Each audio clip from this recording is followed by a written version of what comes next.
creations of Allah. Call them aliens, call them UFOs, this is not besides the point. Has Allah created others besides us? Were they before us? Were they after us? Are they in other galaxies? Is besides the point. Are there other creations? Perhaps, yes. What are some of those verses? Well, let us begin with the first verse. Alhamdulillahi Rabbil Alameen. All praise be to Allah, the Lord of every single alam. What is an alam? An alam is a world, or an alam is an entire species unto itself.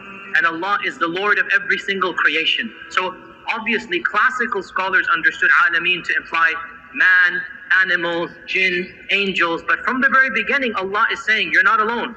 There are other creations I have. Another verse that is interpreted in this manner is that Allah says in the Quran, He has created the heavens and earth, وَبَثَّ فِيهِمَا مِن دَابَّةٍ, and He has scattered creatures throughout the heavens and the earths. Now one could say He has scattered creatures in this heaven and this earth, but the verse is the plural, samawat.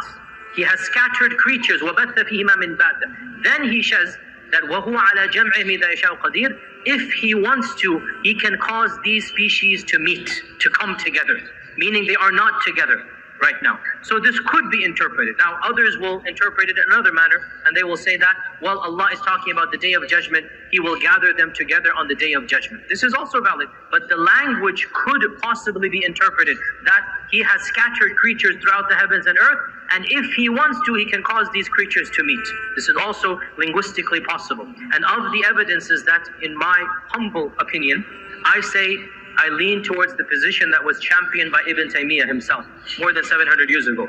And Ibn Taymiyyah believed, or he suggested, and he defended the position that we are not the only creation of Allah, and that it is somewhat arrogant to assume that we are the only creation.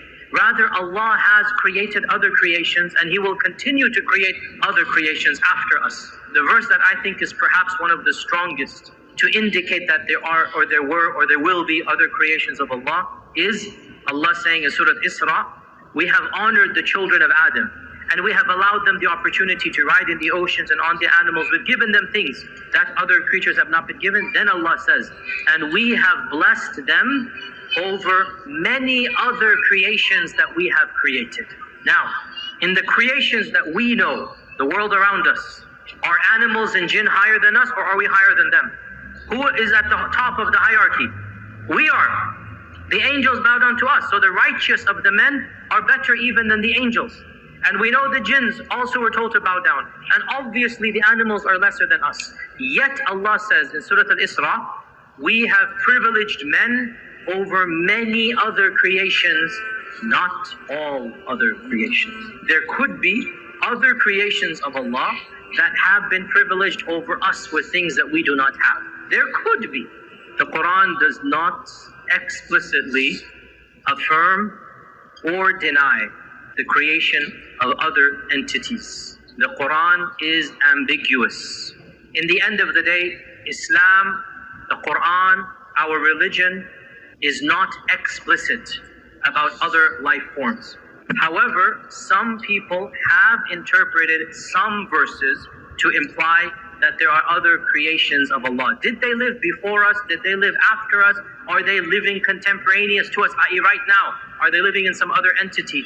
Allah knows best. But perhaps, I want everybody to be very clear, do not misquote me. I am saying the evidence of the Quran is ambiguous. Nothing is explicit. But perhaps some evidences can possibly be interpreted to suggest other creations of Allah. Call them aliens, call them UFOs, this is not besides the point.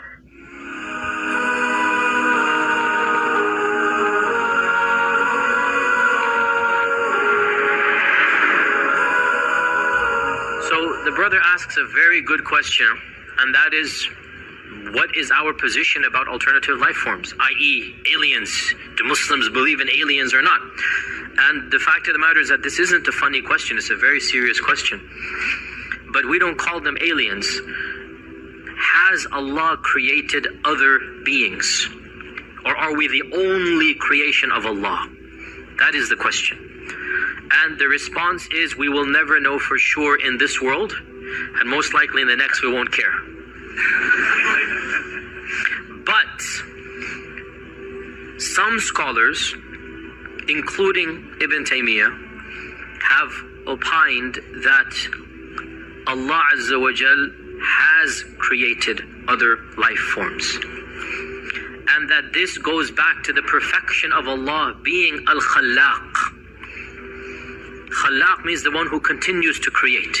So the notion that the only creation is us, and after we're gone there will be no other creation, it seems to suggest as if La hawla wa quwwata illa billah, that Allah is not really creating perpetually, continuously. And Ibn Taymiyyah felt that this diminishes the majesty of Allah. That he felt that Allah subhanahu wa ta'ala has been constantly creating and will constantly continue to create to no end. And that what we know is only our world. That in our world Allah began in this manner and there's going to be Yawm al-Qiyamah. This is our portion. There are others as well, before us and after us. Are they simultaneous to us? Ibn Taymiyyah didn't talk about that. Ibn Taymiyyah is talking about the issue of Allah always creating. But there's no negation of the fact that other worlds could be simultaneous to us, or other creations could be simultaneous to us. And there are many evidences that might possibly suggest this. So please don't misquote me. Don't tweet Yasir Qadhi saying there's aliens. Please, careful.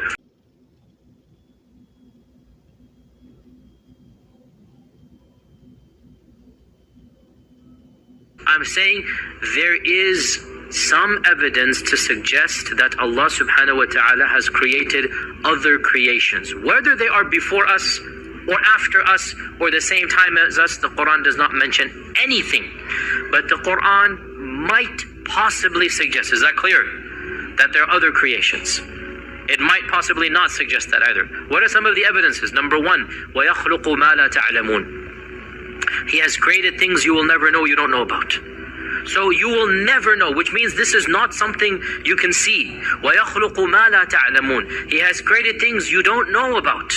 And we continue to discover new species every day. That's not what Allah is talking about. Something else. Number two, that Allah says in the Quran that خَلَقَ السَّمَاوَاتِ وَالْأَرْضَ وَبَثَّ فِيهِمَا مِن دَابَّةٍ. Allah has created all of the heavens and the earth, and He has scattered throughout all of them creatures. Not just on the earth. The samawat, and the samawat, as we talked about in Surah Yusuf and in the tafsir, the samawat is not just our heavens, it is beyond our heavens. And Allah says He has scattered creatures in all of them, and if He wants to, He can gather all of them up at once, or He can gather the two of them together. وَهُوَ عَلَى جَمْعِ مِذَا يَشَاءُ قَدِيرٌ. Now you can understand this verse to mean the Day of Judgment, which is the majority interpretation, or you can understand it to mean Allah has created all different creatures, and if He wanted to, He could cause them to meet. Both are linguistically possible. There are other evidences as well. I'll just jump straight to the one I think, Wallahu A'lam, is the strongest evidence to suggest that there might be other creations of Allah. And Allah knows best.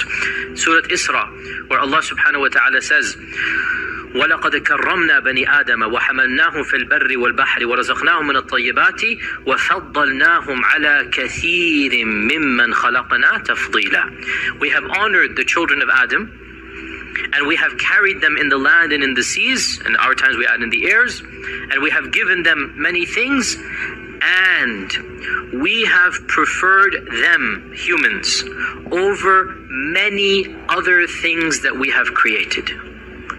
Which means we have preferred some over them as well. Do you understand? وَفَضَّلْنَاهُمْ عَلَى كَثِيرٍ. We occupy a high rank according to this verse, but not the highest. You could interpret this, again, you could. All of this is ihtimalat, right? Which means, now in the world that we inhabit, who is at the top of the pyramid? I mean, in the creation. It's us. Who bow down to us? The angels, the jinn. So then we are at the top in this world of the creation, right? Yet Allah says in Surah Isra that we have honored the children of Adam over many other things we have created.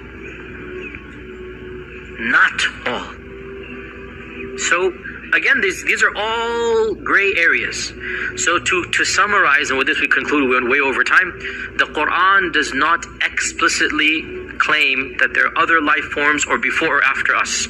But a number of famous theologians, Ibn Taymiyyah has an entire section dedicated to it, and one famous non-Muslim scholar by the name of John Hoover, John-Hoover, has written an entire paper. If you have, I think it's even on PDF Google now, just Google it.